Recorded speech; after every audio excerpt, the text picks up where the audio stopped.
Bismillahirrahmanirrahim. Innal hamdalillah nahmaduhu wa nasta'inuhu wa nastaghfiruh wa na'udzu billahi min shururi anfusina wa min sayyiati a'malina. Man yahdihillahu fala mudilla lahu wa man yudlil fala hadiya lahu. وأشهد أن لا إله إلا الله وحده لا شريك له وأشهد أن محمدا عبده ورسوله. يا أيها الذين آمنوا اتقوا الله حق تقاته ولا تموتن إلا وأنتم مسلمون. يا أيها الذين آمنوا اتقوا الله وقولوا قولا سديدا يصلح لكم أعمالكم ويغفر لكم ذنوبكم ومن يطع الله ورسوله فقد فاز فوزا عظيما. أما بعد فإن خير الحديث كتاب الله. Sesungguhnya sebaik-baik perkataan adalah kitab Allah. Wa khairul hadiyi hadiyu Muhammadin sallallahu alaihi wasallam, dan sebaik-baik petunjuk adalah petunjuk Nabi Muhammad sallallahu alaihi wasallam. Wa syarrul umuri muhdatsatuha, dan seburuk-buruk perkara adalah perkara yang diada-adakan di dalam agama. Fa inna kulla muhdatsatin bid'ah, dan setiap yang diadakan dalam agama adalah bid'ah. Wa kulla bid'atin dhalalah, dan setiap yang bid'ah itu adalah sesat. Wa kulla dhalalatin finnar, dan setiap kesesatan itu tempatnya adalah di dalam neraka. Assalamualaikum warahmatullahi wabarakatuh. Tuan-tuan, puan-puan, muslimin, muslimat, rahimani wa rahimakumullah. Alhamdulillah, kita memperbanyakkan puji-pujian kita kepada Allah Subhanahu wa taala. Pada pagi ini kita dapat bersama-sama lagi lebih kurang dalam tempoh 1 jam ataupun 1 jam setengah ini, kita berada pada majlis ilmu, satu rahmat dari Allah Subhanahu wa taala. Oleh kerana itu, kita sentiasa bersyukur kepada Allah Subhanahu wa taala di atas rahmat yang Allah berikan kepada kita, yang mana pada pagi ini kita akan sama-sama membaca ayat-ayat dalam suratul Kahfi. Kita berusaha untuk memahami ayat-ayat yang kita baca, dan yang paling penting adalah kita ingin mengambil pelajaran, kita nak ambil teladan untuk kita jadikan sebagai panduan di dalam kita menempuh kehidupan, khususnya di akhir zaman ini. Moga-moga daripada kisah Ashabul Kahfi dapat menjadi panduan kepada kita dalam kita menghadapi dunia yang penuh dengan dugaan dan cubaan ini. InsyaAllah pada pagi ini kita akan membincangkan ayat nombor 18. Maknanya kita masih lagi menggunakan nota yang diberikan kepada tuan-tuan pada minggu yang lepas. Untuk nota hari ini tiada nota yang baru. Kita akan membincangkan ayat 18 yang telah pun kita bincangkan pada minggu lepas. Yang mana ayat 18 ini kita belum lagi membincangkan dari sudut apakah yang perlu kita lakukan setelah kita memahami kandungan ayat yang ke-18 suratul Kahfi ini. Jadi kita akan bincang kepada tindakan yang hendak kita ambil. Kerana Al-Quran ini yang pentingnya, yang utamanya pada kita jadikan Quran sebagai panduan hidup. Kita teruskan pada ayat nombor 18, yang mana ayat 18 ni dari sudut tafsiran ayat telah pun kita belajar pada minggu yang lalu. Maka tidak perlu untuk saya menerangkan sekali lagi, namun izinkan saya mengingatkan semula secara ringkas yang ayat 18 ni berkenaan dengan perkara Allah Subhanahu wa taala telah ceritakan kepada kita. Cerita ini telah diberitahu kepada Nabi SAW, maka Nabi SAW menyampaikan ia kepada kita iaitu melalui Al-Quranul Karim. Kalau Allah tidak memberitahu kepada Nabi, sudah pasti Nabi SAW pun tidak akan mengetahuinya. Ayat 18 ini, Allah Subhanahu wa taala memberitahu kepada kita secara terperinci macam mana pemuda-pemuda gua itu Allah Ta'ala jaga mereka ketika mana mereka ditidurkan oleh Allah Subhanahu wa Ta'ala. Antara maklumatnya Allah bagi tahu kepada kita, mereka ni sebenarnya tidur. Tapi kamu nampak ia macam dia tidak tidur. Okay, maklumat ini telah kita ulas pada minggu yang lepas mengikut beberapa tafsiran oleh para ulama. Kita telah sebutkan tafsiran yang dikeluarkan oleh Al-Imam Ibn Kathir tentang mata. Kemudian dalam masa yang sama, setiap hari Allah Ta'ala buat apa? Wa nuqallibuhum. Iaitu Allah Ta'ala lah yang membalik-balikkan tubuh badan mereka ke sebelah kanan dan ke sebelah kiri. Dalam masa yang sama, di hadapan pintu gua tersebut, adanya seekor anjing. Yang anjing ini, kita telah ulas pada minggu lepas juga, yang mana Al-Imam Ibn Kathir telah memberikan ulasan, tapi itu hanyalah pendapat daripada Ibn Kathir, bahawa ada yang mengatakan anjing ini adalah merupakan pemilik di salah seorang daripada penghuni gua tersebut. Wallahu ta'ala alam, tapi yang pasti anjing itu memang wujud. Watak anjing tu memang wujud. Tak boleh kita tak percaya. Sebab Allah Ta'ala cerita kepada kita terang-terang. Anjing tu dia buat apa? Dia juga tidur. Nah, anjing itu dia sentiasa menghulurkan kaki depannya dekat dengan pintu gua. Lepas tu Allah Ta'ala bagi tahu kepada kita, kalau kita jumpa mereka, tentu kita akan melarikan diri. Kenapa? Kerana kita takut kepada melihat keadaan penghuni-penghuni gua tersebut ditambah dengan ada seekor anjing. Okay, itu maklumat yang telah kita ulas pada minggu lepas. Namun begitu, kita belum lagi membincangkan tentang apakah teladan yang kita nak ambil. Jadi pagi ni kita akan khususkan kepada membincangkan teladan pengajaran.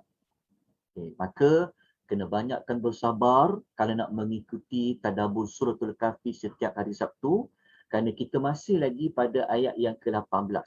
Sedangkan ayatnya masih lagi banyak. Kan? Ada lebih kurang dekat hampir 100 lagi dalam suratul Kahfi. Sedangkan kita dah masuk siri yang ke-14. Maknanya kalau kita campur jam ni, sebenarnya kita dah 14 jam dah. Tak apa, waktu tu Allah yang punya, masa tu Allah yang punya. Kita tak akan rugi apa-apa jika kita menggunakan waktu masa Allah Ta'ala beri ni untuk kita dekatkan diri kita dengan Al-Quranul Karim. Kerana perbuatan kita ni sebenarnya juga dinamakan sebagai amal soleh. Pada minggu lepas, kita tak ulaskan tentang pengajaran kan? Mungkin dekat dalam nota saya, kalau kita tengok dekat sini, kita telah sebut pada minggu lepas bahawa Al-Imam Ibn Kathir telah menyebutkan pengajaran tentang apakah hikmah mereka ni tidur tapi sebenarnya mata mereka ni macam tidak tidur. Maknanya tidaklah terkatup. Jadi sini kita telah sebut bahawa yang Al-Imam Ibn Kathir dia mengulas dari sudut mata tu dia tidaklah terpejam lama-lama, maknanya taklah tutup secara lama untuk menjaga mata supaya tidak rosak. Ni telah kita ulas pada minggu yang lalu. Kan, kalau macam kita tidur lama kan kadang sampai keluar tarik mata keluar kan. So boleh rosak mata ni jika ditutup dengan lama. Bayangkan pemuda-pemuda ni Allah tidurkan dia sebanyak 300 tahun. Cuba tuan bayangkan kalau mata itu dia memang tertutup selama 300 tahun. Bagaimana dengan mata tersebut? Allah, dia boleh buat apa yang mustahil. Tapi dalam masa yang sama Allah menerangkan kepada kita tentang memang mata mereka ini seperti orang yang tidak tidur tapi pada hakikatnya mereka ini tidur. Okey, kemudian kita juga sedia maklum bahawasanya mereka ni badan mereka tu Allah balik-balikkan ke kanan ke kiri tu. Ada di kalangan para ulama memberitahu di antara hikmah kenapa badan mereka dibalik-balikkan ke kanan dan ke kiri untuk Allah memelihara tubuh badan mereka ini daripada rosak. Di sini kita dapat belajar bahawasanya walaupun Allah Ta'ala dia boleh buat apa yang manusia tidak boleh buat. Kan? Dalam masa yang sama Allah Ta'ala nak memberitahu kepada kita tentang asbab mata ni boleh rosak kenapa, tubuh badan ni boleh rosak kenapa. Kan? Allah balik-balikkan. Tetapi kita pengajaran yang utamanya siapa yang menguruskan mata tu, siapa yang menguruskan tubuh badan tu, itu yang penting. Iaitu adalah dari Allah Subhanahu wa Ta'ala. Okey. Mengapa? Kita tengok mengapa mereka pemuda-pemuda tersebut Allah Ta'ala boleh jaga, Allah Ta'ala boleh pelihara mereka dalam keadaan seperti itu. Tak ada orang pun yang jumpa mereka. Wallahu ta'ala alam, ada orang jumpa ke tak jumpa, wallahu ta'ala. Adakah ada orang pernah jumpa mereka lari? Kita pun tak tahu sebab Allah tak bagi tahu pada kita lah. Tapi yang pasti Allah Ta'ala kata kalau tengok diorang, jumpa diorang, tentu mereka akan larikan diri. Sama ada pernah ada orang masuk dalam gua tu kita tak tahu. Wallahu ta'ala alam sebab Allah tidak cerita pada kita. Tetapi kalau ada orang jumpa mereka, tengok mereka, tentu mereka akan melarikan diri. Maknanya Allah Ta'ala ni dia punya nak jaga, Allah Ta'ala punyanya nak jaga mereka-mereka ni. Jadi Allah sebut maklumat seperti itu. Maknanya sudah pastilah. Maknanya sudah pasti mereka ini tidak ada siapa yang boleh mendekati mereka ni. Nak ganggu mereka ni. Itu sudah pasti sebab Allah Ta'ala sebut di dalam ayat nombor 18 tadi tu. Ini sudah pasti. Lepas tu dengan ada anjing dan sebagainya. Okey. Sebelum saya pergi pada pengajaran, saya hampir terlupa sebenarnya. Okey, kalau kita tengok ayat nombor 18 ni, kalau tuan-tuan amati betul-betul, kan? Kenapa dekat ayat nombor 18 ni, Allah Ta'ala sebut melarikan diri, lepas tu baru Allah kata takut. Maksud dia, dari sudut susunan ayat, sepatutnya takut dulu, baru larikan diri. Betul tak? Kan, kalau tengok ayat ni, mengapa Allah Ta'ala menyebutkan lawi tala'ta alaihim lawallaita minhum firara. Kenapa Allah Ta'ala sebut dulu tentang kalau manusia jumpa diorang, tengok diorang ni, manusia akan melarikan diri. Kenapa Allah Ta'ala sebut mereka lari diri? Lepas tu baru Allah sebut wala mulita minhu ru'ba. Lepas tu baru Allah sebut ru'ba. Baru Allah sebut takut.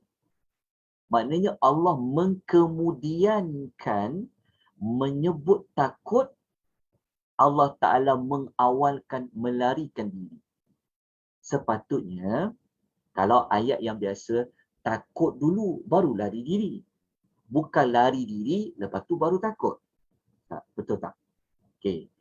Sebenar-benarnya, di antara hikmah, kenapa Allah mendahulukan menyebut melarikan diri daripada takut, ini dari sudut Allah Ta'ala nak menunjukkan perkara yang sangat utama. Perkara yang utama adalah nak menyelamatkan mereka yang Allah Ta'ala tidurkan itu. Jadi perkara utamanya, kan, walaupun takut, tapi belum tentu takut, tapi belum tentu akan melarikan diri. Bukan takut tengok dari jauh ke, tapi ini tak. Bukan sekadar dia takut, tapi dia juga melarikan diri. Jadi fokus utama sebenarnya yang Allah nak kedepankan adalah pada mereka ini akan berpaling melarikan diri. Ini dia antara sebab dan musababnya. Maknanya berpaling melarikan diri ini sudah menunjukkan kepada kita bahawasanya mereka ini memang dijaga oleh Allah Subhanahu wa Ta'ala. Mereka betul-betul dijaga oleh Allah Subhanahu wa Ta'ala. Kenapa mereka ni dijaga oleh Allah? Kan, apa kelebihan pemuda-pemuda ni? Okey. Kalau kita nak tahu kelebihan-kelebihan pemuda ni apa, mereka ni di sisi Allah sebagai apa? Yang pasti, mereka bukan Nabi. Itu sudah pasti. Mereka bukan Nabi. Itu sudah pasti. Kan? Kalau kita kata, kalau Nabi, sudah pasti Allah akan pelihara mereka. Tapi mereka bukan Nabi. Kan? Pemuda-pemuda sahaja. Mereka bukan Nabi. Tapi kenapa tahap Allah Ta'ala nak jaga mereka sampai macam tu? Di sinilah pengajaran yang kita nak belajar. Okey. Yang mana mereka ni sebenarnya dikategorikan oleh Allah di dalam Al-Quran sebagai wali Allah. Nanti saya akan tunjukkan ayat dia. Mereka ni sebenarnya dia termasuk dalam kumpulan manusia yang dipanggil wali Allah. Dan pemuda-pemuda ni juga apabila mereka tu menjadi wali Allah, maka mereka dibekalkan oleh Allah dengan karamah. Orang kata keramat tu betul. Tapi orang salah faham. Yang Al-Quran masukkan karamat tu macam mana, hadis masuk macam mana, ramai orang salah memahami karamat. Ramai orang salah memahami wali. Jadi pagi ni kita akan kupas tentang wali, kita akan kupas tentang karamat. Karamah ni, dia adalah bentuk kemuliaan yang Allah beri. Kan? Kalau para nabi, mereka ada mukjizat. Kalau orang selain nabi, dia dipanggil karamah. Kalau kita faham bab mukjizat, senanglah kita faham bab karamah. Karamah. Karamah, ia boleh Allah Ta'ala beri kepada manusia yang biasa. Tapi kalau Nabi-Nabi, dia panggil mukjizat. Rupa-rupanya, pemuda-pemuda ni sebenarnya mereka ni adalah wali Allah Dan mereka ni juga mempunyai karamah.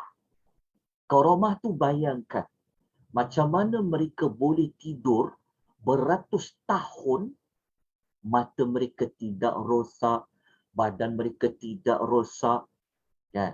Lepas tu tak ada siapa yang mereka tidak dikacau, diganggu oleh siapa-siapa.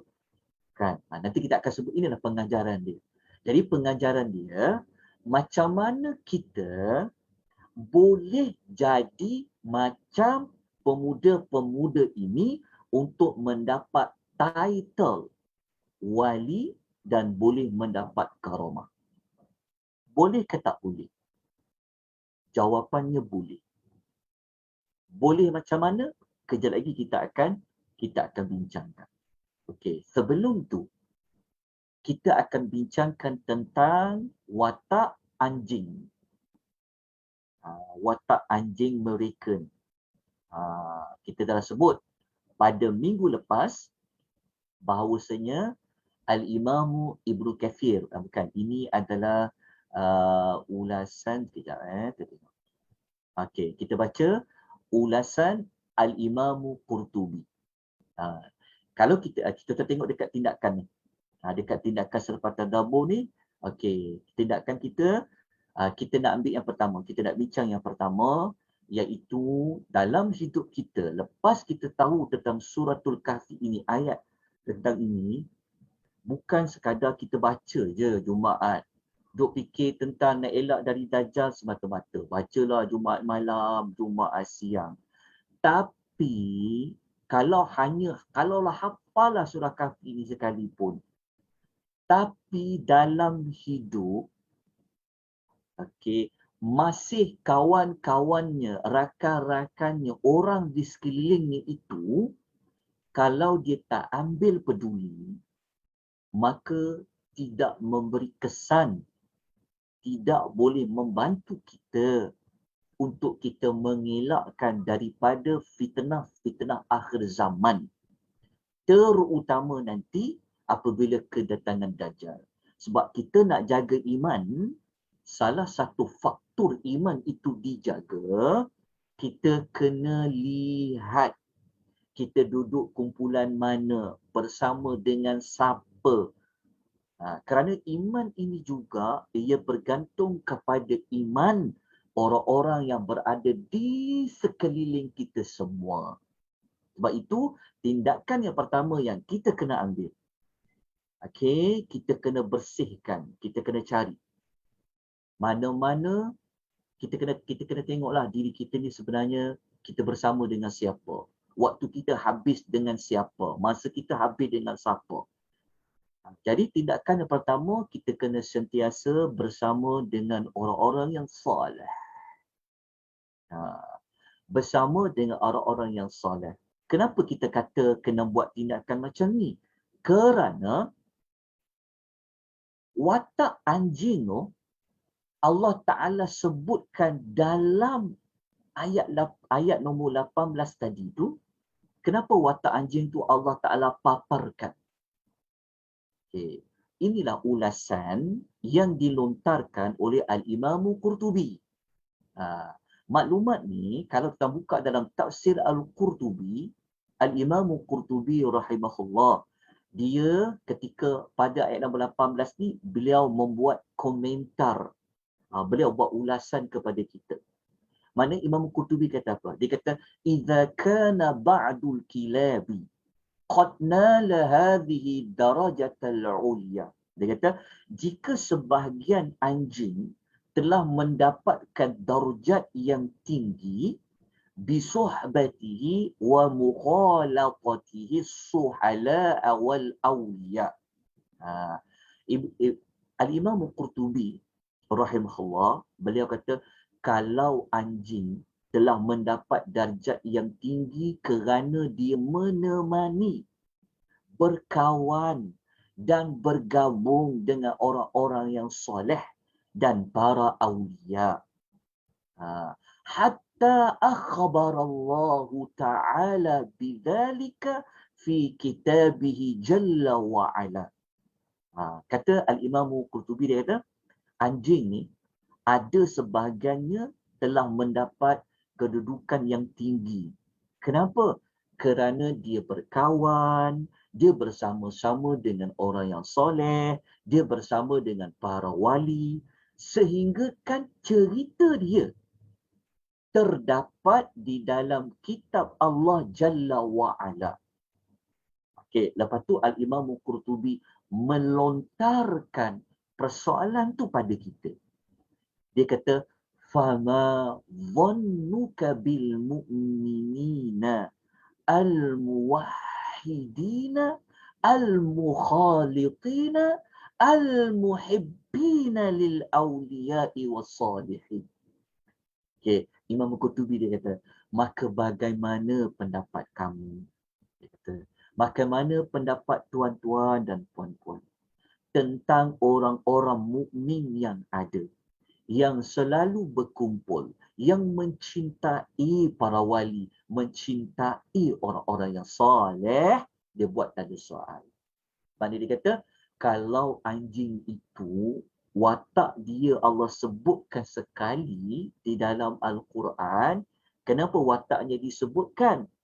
Kerana ia mendapat kelebihan berkawan, menjadi teman kepada pemuda-pemuda tersebut. Bagaimanakah kalau manusia itu dia berkawan, berteman, mencintai bersama dengan para wali dan orang yang soleh? Itu persoalan yang ditinggalkan oleh Al-Imam Qurtubi. Jadi kalau tuan-tuan nak baca ulasan panjang lebar lagi, kena bukalah tafsir Al-Qurtubi. Okey. Daripada pertanyaan Al-Imam Qurtubi inilah juga, maka kita nak mengambil tindakan. Kalau tanya diri kita, kita nak tak Allah Ta'ala sebut kita, Allah Ta'ala tempatkan kita, sedangkan kita selalu doakan orang kan? Kalau ada orang meninggal, selalu kita cakap, semoga dia ditempatkan di kalangan roh orang-orang yang soleh. Kita selalu doakan untuk orang.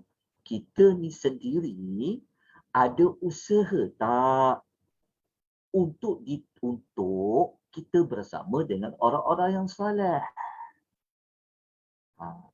Kita ni sendiri selalu doakan orang.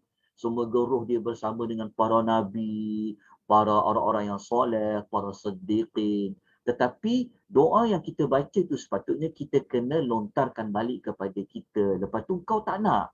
Engkau tak nak ditempatkan bersama dengan orang yang soleh. Okey, jawapannya sudah tentu. Kita kata, ya saya nak. So kalau nak, kena buat apa? Maka ambillah tindakan untuk bersama dengan orang-orang yang soleh. Okey, untuk mantapkan tindakan yang pertama ni, saya kongsikan kepada tuan-tuan dan puan-puan ayat-ayat di dalam Al-Quran, dalam ayat lain yang menggesa kita, yang menyuruh kita supaya kita kena bergabung, kita kena bersama dengan orang-orang yang soleh. Kalau kita tengok dalam surah Yusuf, ni mungkin ada di kalangan tuan-tuan dah pernah dengar ayat ni, dah biasa dengar ulasan seperti ini, anggap dari sebagai pengukuhan. Okey, kalau kita baca dalam surah Yusuf, ayat 101, yang ayat ini boleh ditemui dalam Quran, muka surat 247. Kita semua sudah sedia maklum. Apakah yang Nabi Yusuf dah dapat? Ramai orang nak jadi macam Nabi Yusuf. Sebab apa? Sebab ramai orang nak jadi cantik, nak jadi handsome macam Nabi Yusuf. Sebab Nabi Yusuf ni, separuh kecantikan dunia ni ada pada dia. Separuh kecantikan dunia ni ada pada dia. Itu dalam hadis Nabi SAW. Sebab ramai orang dia memang nak mencari kecantikan. Sampai belanja beribu-ribu setiap bulan punya nak jaga kecantikan. Okay, tak apa. Okay. Faham tak? Nabi Yusuf Allah dah beri dah pada dia. Separuh kecantikan dunia ada pada dia. Lepas tu, dia pandai mentaksir mimpi. Kita kalau boleh mentaksir mimpi, Masya Allah. Lepas tu pula, dia diberikan kekuasaan untuk mentadbir bumi Mesir. Kan? Apa yang tak cukup dekat Nabi Allah Yusuf tu? Lepas tu dia pula seorang rasul. Kan? Kisah dia, kisah yang paling terbaik yang Allah sebut di dalam Al-Quranul Karim. Tetapi, apakah permintaan Nabi Allah Yusuf kepada Allah Azza wa Jalla? Dia minta apa kepada Allah? Maka dia minta apa kepada Allah Ta'ala ni? Allah Ta'ala menyebut pada ayat 101. Ni ayat yang last kisah Nabi Allah Yusuf. Mari kita hayati apa permintaan dia kepada Allah. Okay. Kalau kita baca pada ayat yang, tetap bacalah pada ayat mula-mula tu, ayat nombor 1, dia kata, A'udzubillahi minasyaitonirrajim, Rabbi qad ataitani minal mulki. Ya Rabb aku, dia kata, wahai Tuhanku, sesungguhnya engkau telah memberikan kepada aku sebahagian daripada kekuasaan pemerintahan. Wa'allamtani min ta'wilil ahadith. Dan engkau mengajarkan kepada aku sebahagian daripada tafsiran mimpi. Anta waliyyi fid dunya wal akhirah. Engkaulah Tuhan yang menciptakan langit dan bumi. Engkau adalah Tuhan yang menjaga mentadbir langit dan bumi. Fatiris samawati wal ard, anta waliyyi fid dunya wal akhirah. Engkaulah yang telah menciptakan langit dan bumi, engkaulah penguasa, engkaulah pelindungku di dunia dan di hari akhirat. Dia kata, tawaffani muslimah. Dia kata, dia kata, sempurnakanlah ajalku. Maknanya kalau Nabi Allah Yusuf ni, kalau dia meninggal, dia mati, dia minta Allah matikan dia dalam keadaan sebenar-benar Islam. Lepas tu kat hujung tu penting. Dia kata apa? Wa alhaqni bis-salihin. Dia kata, hubungkanlah aku, tempatkanlah aku, gabungkanlah aku dengan orang-orang yang soleh. Kita dapat maklumat dekat sini. Rupanya permintaan Nabi Allah Yusuf kepada Allah, kalau dia mati nanti, tempatkanlah dia bersama dengan orang-orang yang soleh. Nampak bersama dengan orang-orang yang soleh. Kenapa? Kan? Betapa besarnya darjat orang soleh ni, sehingga kan anjing tu juga mendapat tempias dia. Jadi kita ni, daripada kisah tersebut, itu yang kita nak ambil tindakan. Kita tak nak masa kita ada nyawa masih di kandung badan, okey, kita tak berusaha nak bergabung, nak berkumpulan, nak berkawan dengan orang-orang yang soleh. Kita tidak boleh mengharapkan orang yang hidup doakan kita nanti. Mati doakan kita. Belum tentu orang nak doakan kita. Belum tentu doa tu Allah Ta'ala terima. Jadi nyawa masih ada. Buat macam Nabi Allah Yusuf. Minta pada Allah. Usaha supaya dapat berkawan dengan orang-orang yang soleh. Okey, kita kuatkan lagi dengan ayat lain. Okey, kalau kita tengok dalam surah Syu'ara, ayat nombor 83, muka surat 370. Ini kisah Nabi apa ni agak-agak dia? Sekejap saya tengok dalam ayat dia betul tak? Okey, ayat ni kalau kita tengok pada ayat nombor 83 ni, ini adalah Nabi Allah Ibrahim. Nabi Allah Ibrahim alaihimus salatu wassalam. Pada ayat nombor 83 surah Syu'ara, salah satu doa dia, dia kata, Rabbi habli hukma wa alhiqni bis-salihin. Dia kata, wahai Rabbku, berikanlah aku hikmah dan masukkanlah aku, tempatkanlah aku, gabungkanlah aku ke dalam golongan orang-orang yang soleh. Nabi Allah Ibrahim, dalam banyak-banyak permintaan dia minta kepada Allah apa? Kalau dalam hidup ni, kan, biarlah dia dapat berteman, berkawan dengan orang-orang yang soleh. Maka dalam watak Ashabul Kahfi itu, mereka ini adalah orang-orang yang soleh. Sebab tu sudut kita faham cerita, bukan nak tengok yang pelik-pelik tu saja.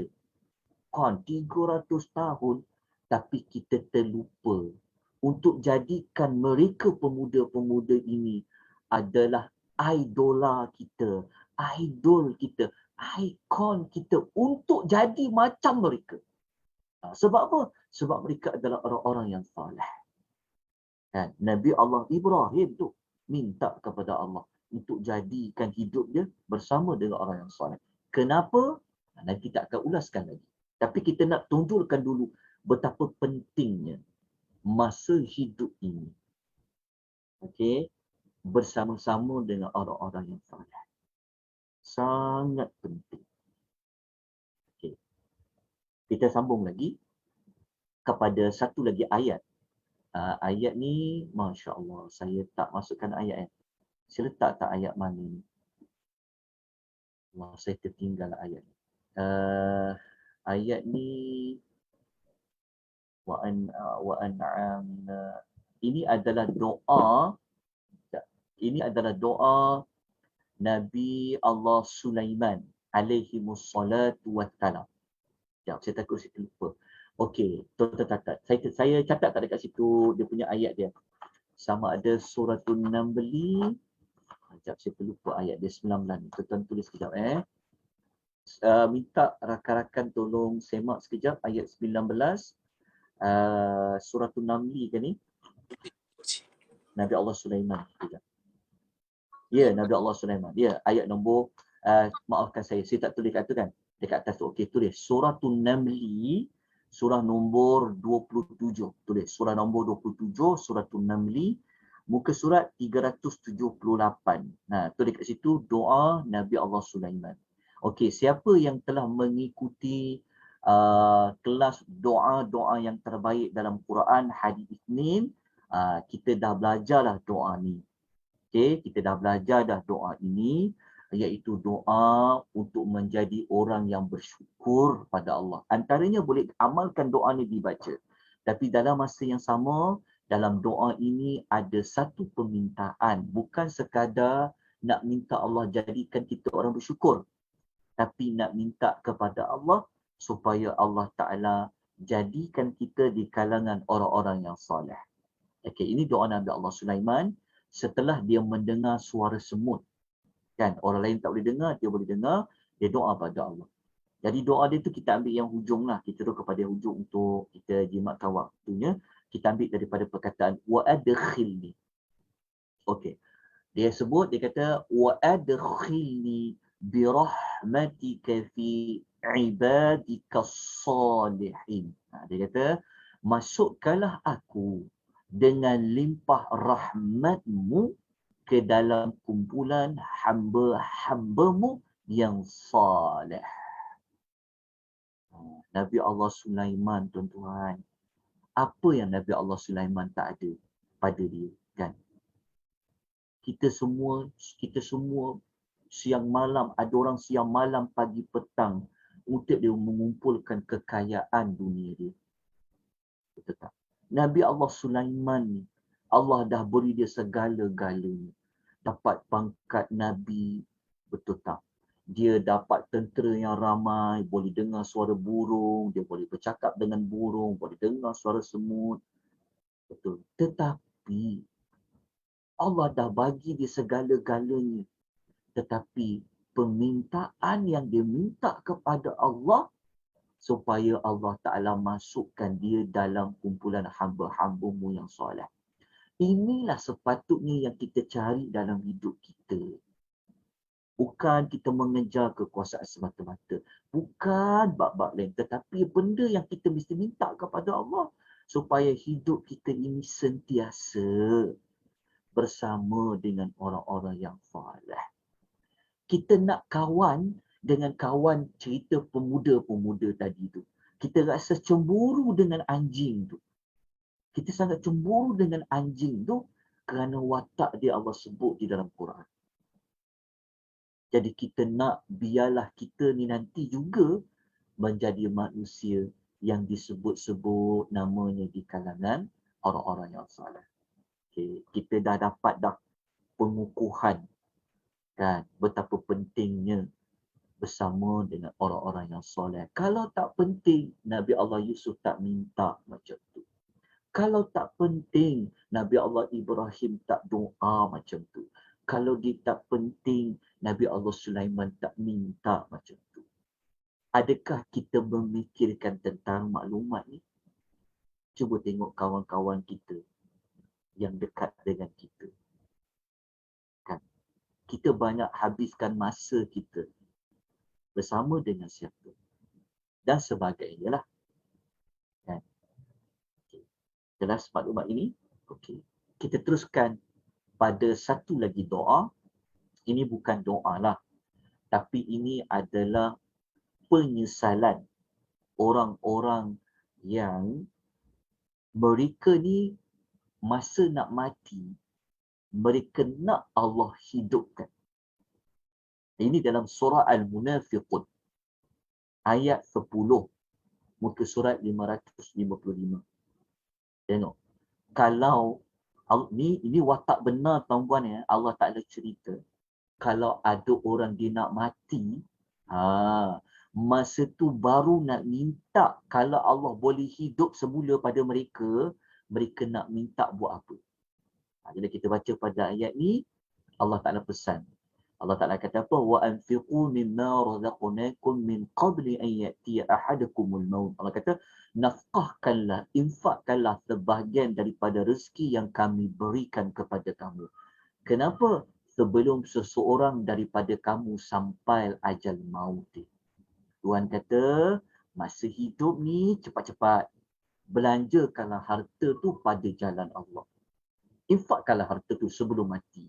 Kenapa? Kalau waktu dah nak mati tu, kata Allah, fayaqula rabbi, maka pada saat dia nak mati, dia akan merayu.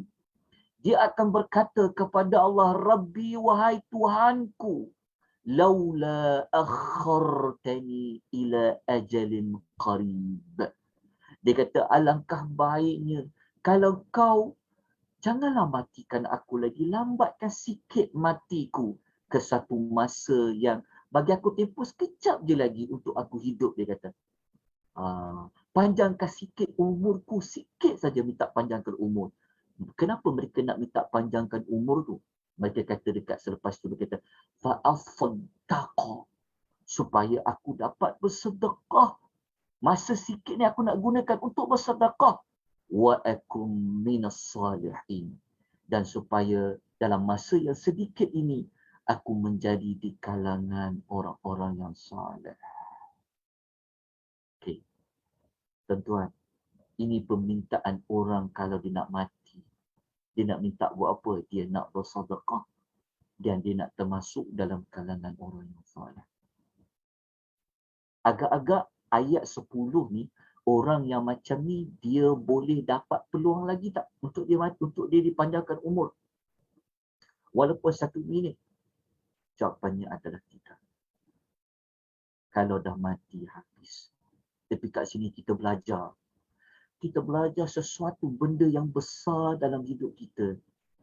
Tentang apa? Tentang orang-orang yang soleh. Nak jadi orang soleh. Orang soleh ni mudah je. Orang soleh ni adalah orang beriman. Orang yang taat Allah. Allah yang taat Rasul. Itulah orang yang soleh sebenarnya. Tapi, cuba tanya dalam hidup kita. Kita bersama dengan siapa? Kita berkumpulan dengan siapa? Kawan-kawan kita sekeliling kita siapa? Bukanlah kita nak menyisihkan semua orang, tidak. Bukan maksudnya macam tu. Tetapi cuba kita perhatikan. Masa kita banyak habis bersama siapa? Wang ringgit kita habis bersama siapa? Dan sebagainya. Okey. Sekarang kita lihat. Ini hadis ni, siapa yang pernah mengikuti kelas Fadail A'mal setiap hari Isnin jam 10.30 pagi, kita dah sebut hadis ni tentang kelebihan majlis ilmu. Tapi hadis ni panjang, saya tak bacalah satu persatu. Saya letakkan, saya kongsikan dalam teks ataupun matan dia yang dalam teks dalam hadis ni kita boleh baca. Yang paling penting kita nak ambil pada penghujung dia. Okey, cerita dia macam ni. Saya nak tengok hadis ni dia berikan kita maklumat, kita dapat kesan tau. Maksudnya kita dapat tempias. Maksudnya walaupun kita tak 100% macam orang yang baik tu, yang berada majlis ilmu, kan, orang yang berada majlis zikir, tetapi disebabkan kita berkawan, duduk dekat situ bersama dengan mereka, kita mendapat tempias orang-orang yang baik. Hadis, salah satu hadis nak guna, boleh guna hadis ni. Okay, saya tak baca satu-satu, tapi saya sebutkan secara ringkas dia. Okey. Jadi kalau kita baca pada hadis ni, isi penting dia di sinilah. Poin pentingnya, ada malaikat, malaikat Allah Ta'ala ni, ni kalau tuan-tuan nak berita baik pada tuan-puan, bermula pada besok petang, hari Ahad, kita akan mula mempelajari tentang makhluk yang bersayap, iaitu malaikat. Setiap hari Ahad, petang, jam 3 petang, kita 2:30 petang, kita akan belajar tentang malaikat-malaikat. Kita akan habiskan tajuk malaikat. Ayat Quran kata pasal malaikat, kita akan bincangkan. Hadis Nabi sebut pasal malaikat, kita akan bincangkan. Supaya iman kita ni kukuh. Selama ni duk belajar malaikat.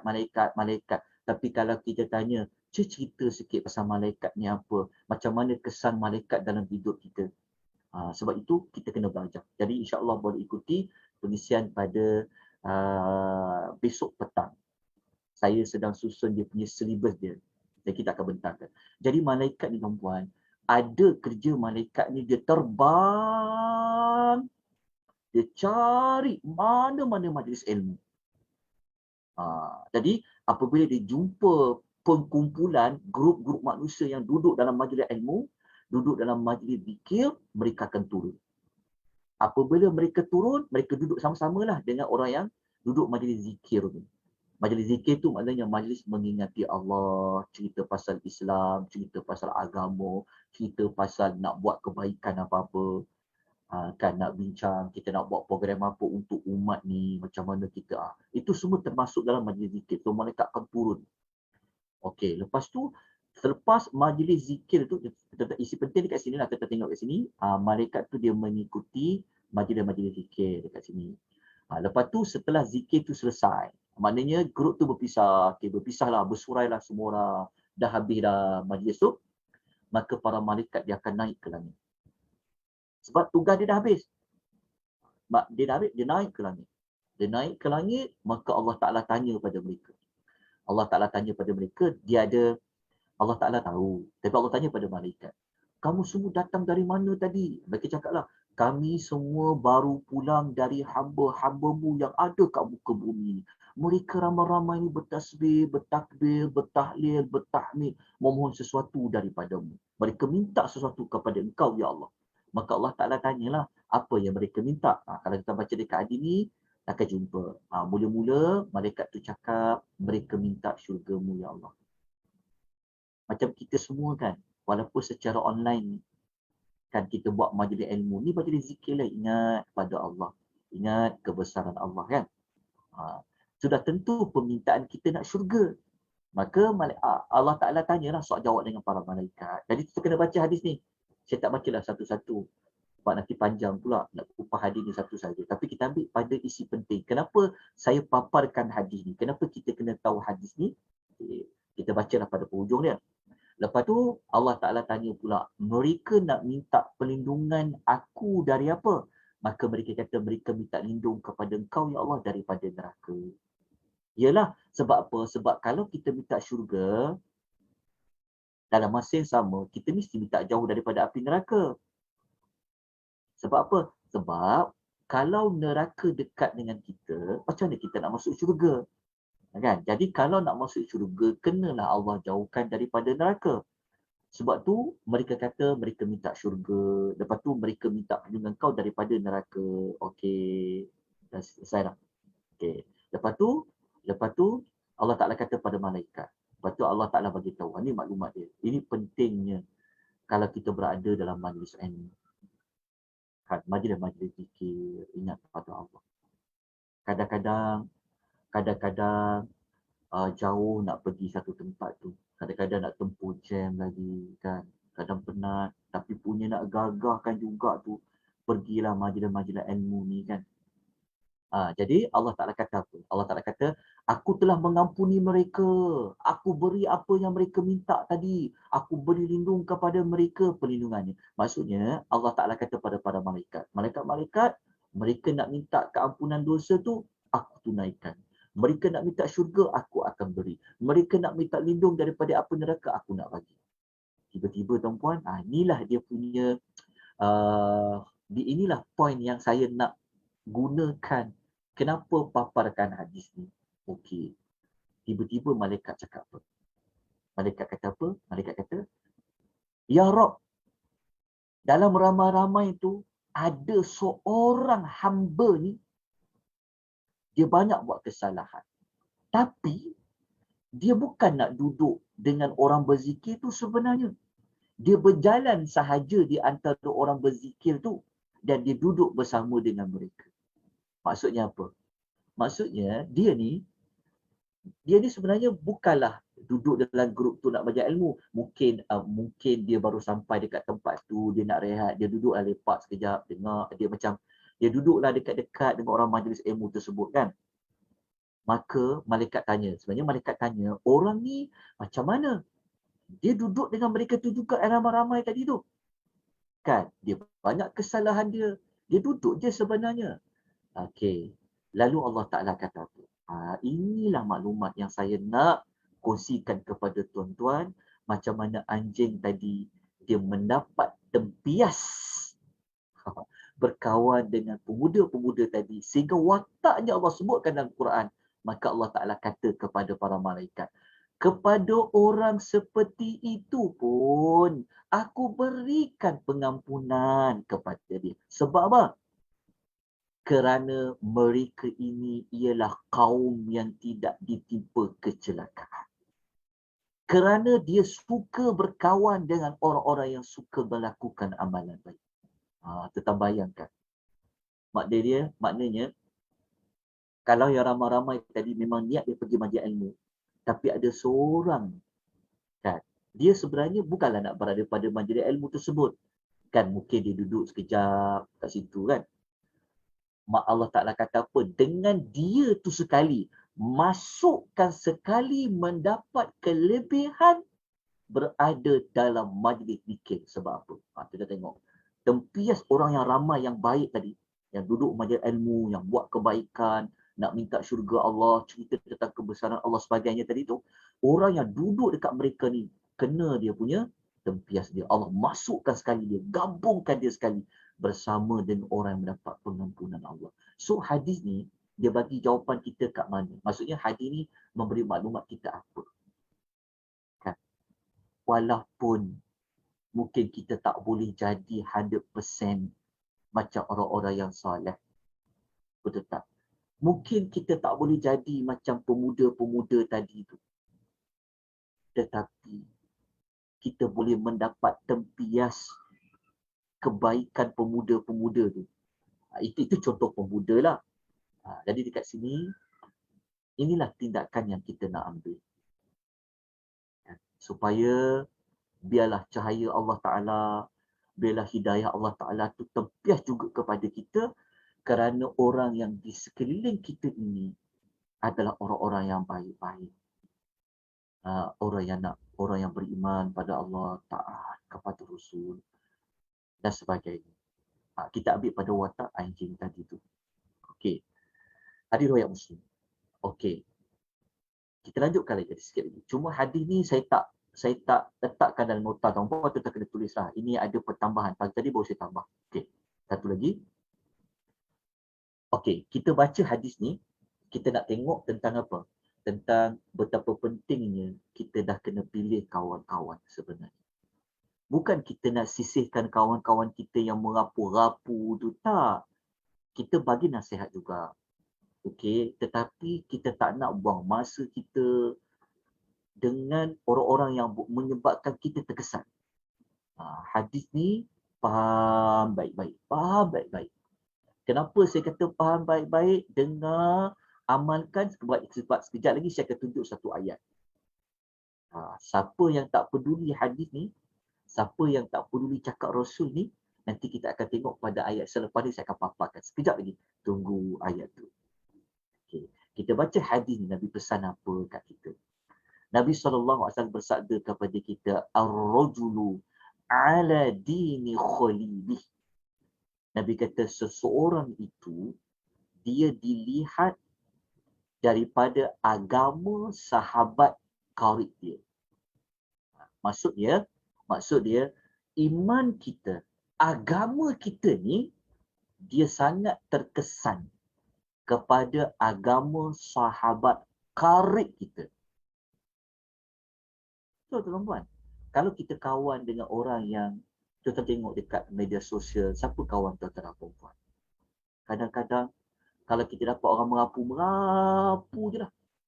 Duduk baca komen, kalau dia nak update, mesti update benda yang tak berfaedah. Nanti siapa yang belajar Suratul Mukminun, pada kelas hari Selasa, jam 10 pagi, kita memang sedang bincang ciri-ciri orang beriman ni, dia meninggalkan perkara yang sia-sia. Kadang-kadang kawan-kawan kita kalau sembang, kalau cakap, kalau komen, kalau update sesuatu, kadang-kadang benda tak faedah pun. Tapi kat situlah kita habis masa duk baca. Sedangkan masa yang Allah bagi, bukan kau duk buang benda-benda yang tak menambah nilai dalam agama. Tapi kita banyak terjun, banyak orang terlibat dalam benda macam tu. Sebab tu Nabi pesan pada kita. Tetapi kita kena ikut Suratul Mukminun tu untuk tahu lebih lanjut. Ciri orang yang sempurna iman dia, dia meninggalkan perkara-perkara yang tak berfaedah kepada dia. Cuba tengok. Apa yang kita baca. Sebab media sosial di tangan kita sekarang. Kita habis waktu banyak dekat mana. Itu perkara yang kadang-kadang saya cuba tanya.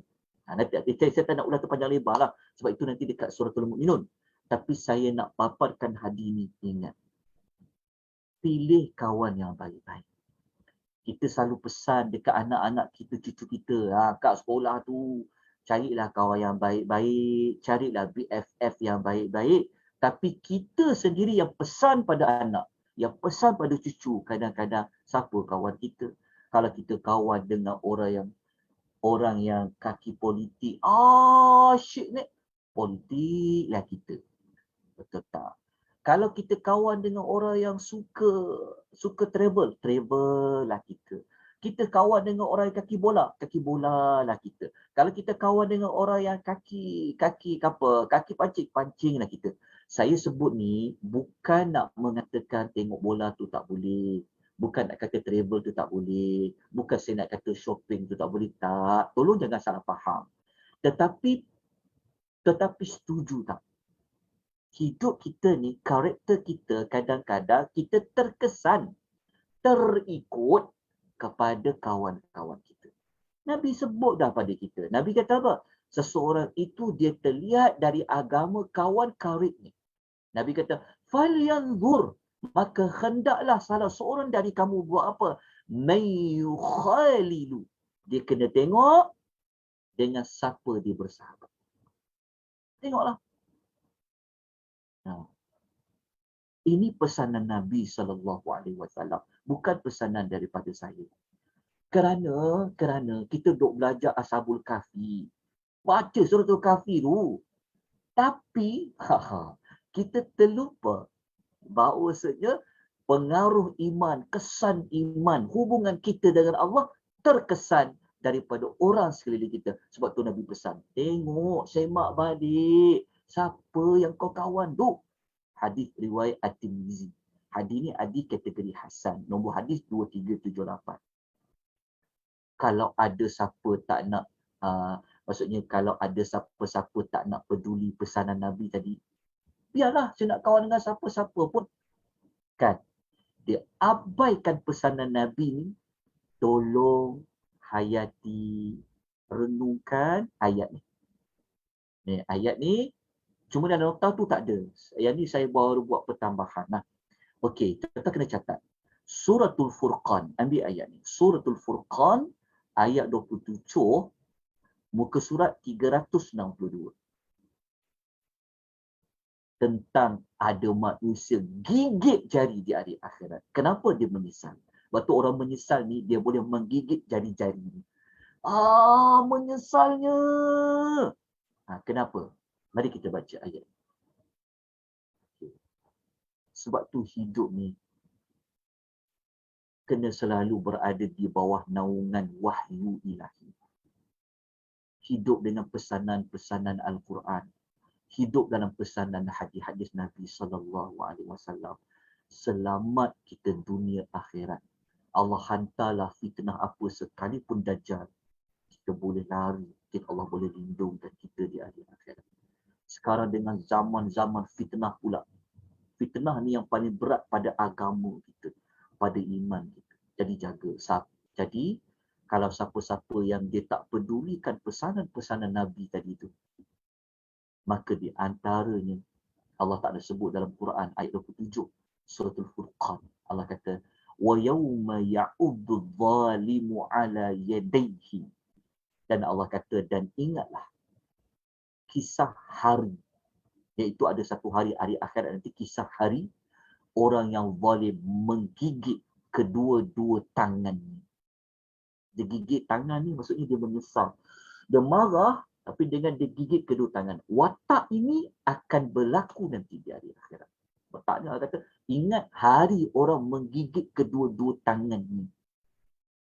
Sambil marah diri dia, menyesal sangat. Lepas tu dia cakap apa? Ya laitani takhadtu ma'ar rasuli sabila. Dia cakap apa? Alangkah baiknya jika aku dulu mengambil jalan yang benar-benar bersama Rasul. Di hari akhirat baru dia menyesal. Dia kata, alangkah baiknya kalau aku kat dunia dulu, aku dengar cakap Rasul. Aku ikut pesanan Rasul. Aku ambil jalan-jalan yang Rasul tu cakap. Tentu aku tak jadi orang yang menyesal di hari akhirat. Tuan-tuan nak jadi ayat 27 kan? Bacakan suratul Furqan kan? Khatam dah Quran. Pesanan, ingat pesanan. Saya bawa Quran, saya bawa hadis. Saya bawa Quran, saya bawa hadis. Tuan-tuan. Supaya kembalilah kepada Allah. Kembalilah kepada Rasul. Okey, jelas dekat sini. Kan? Okey. Untuk kita nak ambil tindakan pertama ni, saya kongsikan satu lagi hadis Nabi sallallahu alaihi wasallam yang Nabi pesan pada kita. Siapa lagi yang tahu tentang keselamatan dunia akhirat manusia itu kalau tidak lain tidak bukan adalah Rasul sallallahu alaihi wasallam. Jadi Nabi pesan pada kita, Nabi bagi tahu kepada kita. Kalau yang tadi ni mungkin orang akan bertanya, kenapa saya perlu tengok kawan saya? Kenapa saya perlu semak kawan-kawan saya ni? Kan? Tak boleh ke saya nak berkawan? Pertama, dalam hadis ni bagi tahu dah. Sebab dia ada kesan kepada agama, iman kita. Betul tak? Kita kawan dengan orang yang rajin belajar ilmu agama. Kita pun lama-lama terikut dengan dia. Kita pun dapat kesan dia sedikit. Betul tak? Kawan dengan orang yang selalu nasihatkan pasal mati. Kita pun teringat pasal mati. Sebab kita terkesan. Sebab itu kesan kawan tadi tu. Jadi untuk tahu lebih lanjut, mari kita baca hadis yang kedua. Hadis kedua ni pun tuan-tuan pun dah pernah dengar. Hadis ni hadis muttafaqun alaih yang Nabi pesan. Nabi sebut kesan dia, ini kesan. Kesan pada kawan-kawan.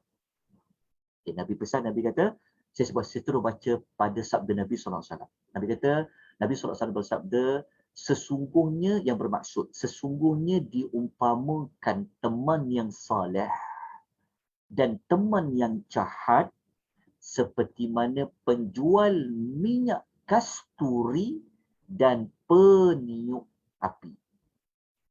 Maknanya Nabi kata, dimisalkan kalau kita dapat kawan yang soleh, umpama kita kawan dengan orang yang menjual minyak wangi. Orang jual perfume lah. Kan?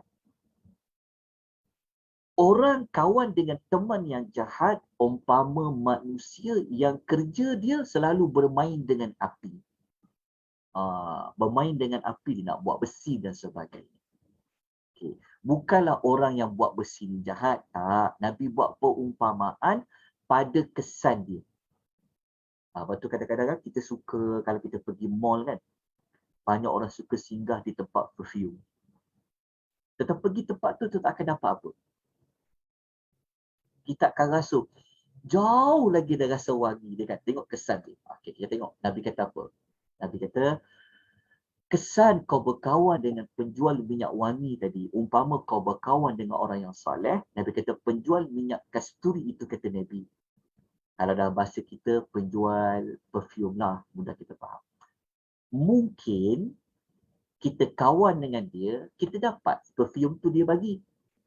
Kau kawan baik aku kan, aku bagi sikit lah kau perfume ni, jenama sekian-sekian, ambil lah kasturi ni, dia bagi kat kita. Okey, kesan dia tu kita dapat apa? Kita dapat hadiah daripada dia. Atau kata Nabi, engkau akan membeli minyak wangi tu pada dia. Kan? Mungkin kita boleh jadi seperti orang yang memiliki minyak wangi. Sebab kita beli pada dia, mungkin kita boleh jadi seperti dia. Atau mungkin kamu mendapat bau harum darinya. Walaupun kita tak dapat minyak wangi sebanyak itu, walaupun dia tak bagi kita minyak wangi sekurang-kurangnya, kita dapat tempias bau wangi pada dia.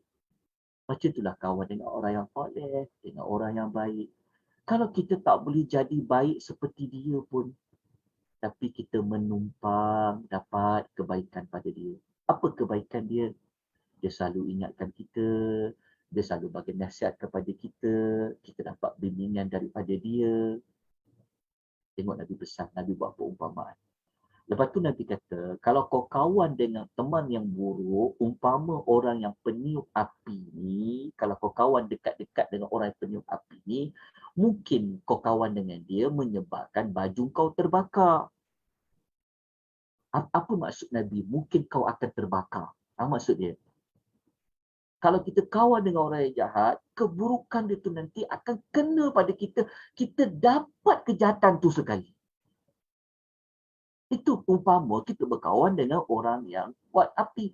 Kan? Lepas tu kata, jauh sikit dan kita bakar. Tapi kalau kita nak rapat juga dia menyebabkan pakaian kita pun terbakar.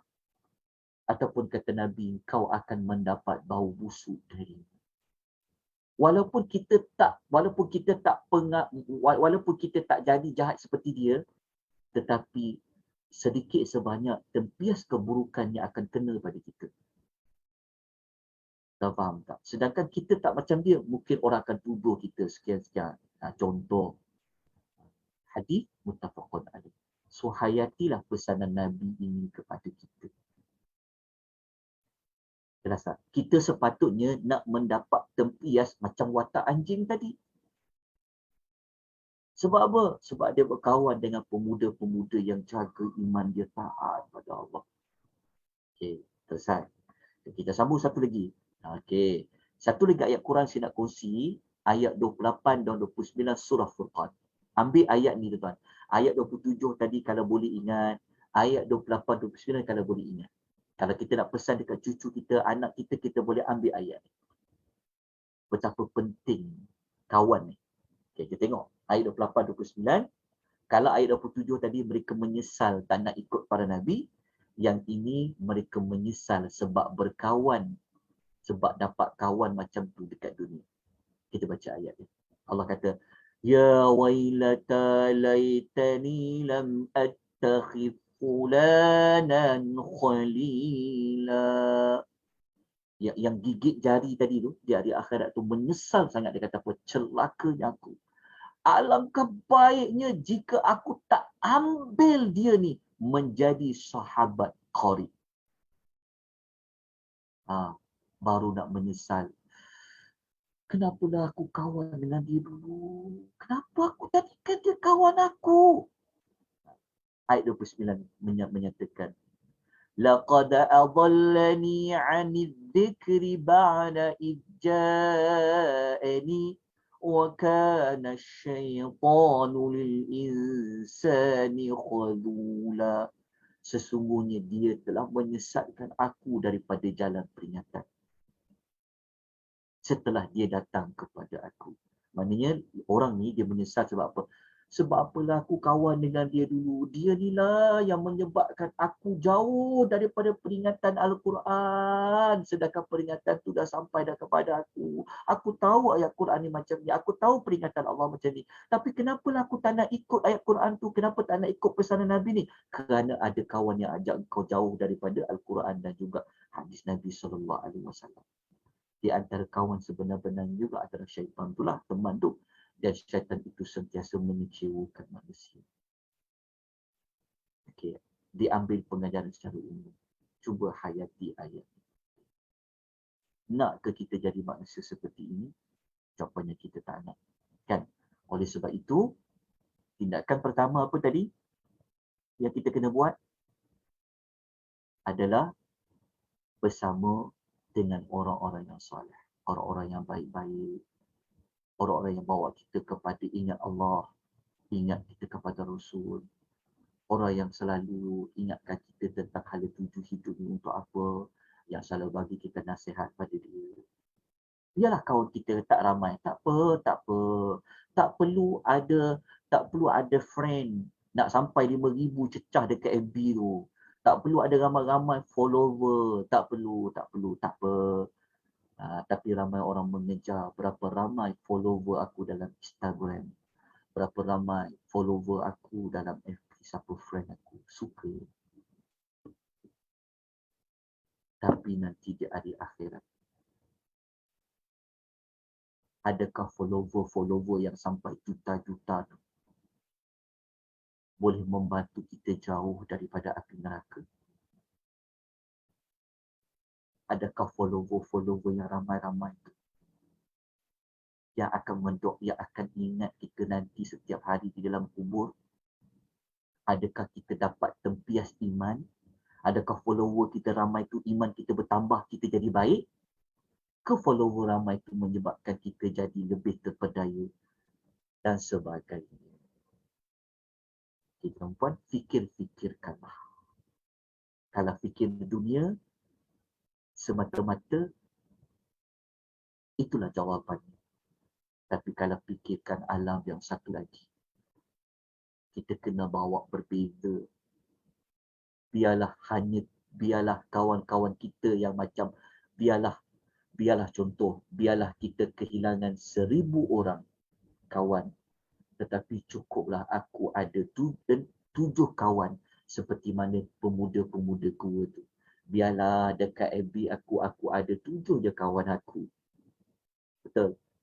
Tetapi 7 inilah yang selalu ingatkan kita tentang mati, ingatkan kita tentang akhirat, ajak kita buat baik, ajak kita sekian-sekian, biarlah. Okey, itu yang kita kena belajar. Itulah sebab kita memahami suratul Al-Kahfi.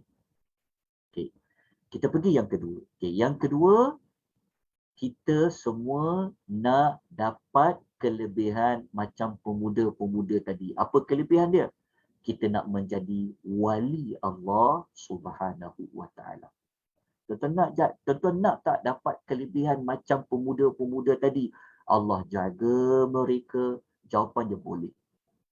Sebab tu kita jadikan dia sebagai tindakan. Okey, menjadi wali Allah. Okey, saya akan tunjukkan tuan-tuan dalil dia. Ada nota. Okey, pertama, tentang wali Allah Ta'ala ni, mereka ni siapa? Kita duk dengar wali Allah ni mesti yang macam orang tu, macam pelik-pelik je orang tu. Sebenarnya kita salah faham. Wali Allah Ta'ala ni, dalam ayat ni Allah beritahu. Siapa? Siapa wali Allah Ta'ala? Wali Allah Ta'ala ni, dia bukan mesti kena serbannya tebal, bajunya Masya Allah. Tak. Bukanlah hanya melihat pada pakaian tu, tapi dia ada ciri yang paling utama. Ayat yang beritahu pada kita. So kalau ada siapa-siapa yang nak bincang tentang wali Allah, dikupas ayat ni. Ayat ni Allah Ta'ala kata surah Yunus. Ayat 62 sampai ayat 64, muka surat 216. Jadi daripada ayat ni, tuan-tuan akan dapat meneka. Adakah benar pemuda-pemuda Al-Kahfi tadi wali Allah? Kita fahami ayat ni baik-baik. Allah mengatakan, Ala inna awliya Allah. Saya letakkan warna kuning ni, inilah wali Allah. Ala inna awliya Allah. Allah kata apa? Ketahuilah, sesungguhnya wali-wali Allah. Ni, awliya ni adalah plural bagi wali. Jadi Allah kata wali-wali Allah.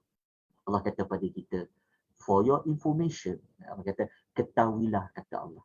Korang semua ambillah tahu. Sesungguhnya wali-wali Allah ini. Maksudnya kalau dia jadi wali-wali Allah, Allah akan buat apa pada dia?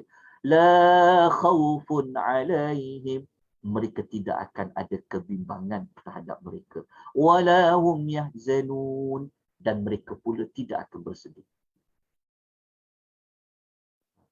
Tak ada kebimbangan. Sebab tu pemuda-pemuda tadi, kan, mereka berdoa pada Allah. Kita dah belajar ayat sebelum ni kan.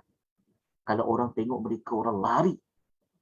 Bertempian lari dengan ada perasaan takut. Sebenarnya Allah Ta'ala jaga mereka ni. Sebab apa? Sebab mereka ni adalah wali-wali Allah.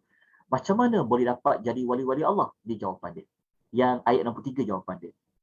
Alladzina amanu. Orang yang beriman. Wa kanu yattaqun. Dan orang yang sentiasa bertakwa. Itulah wali Allah.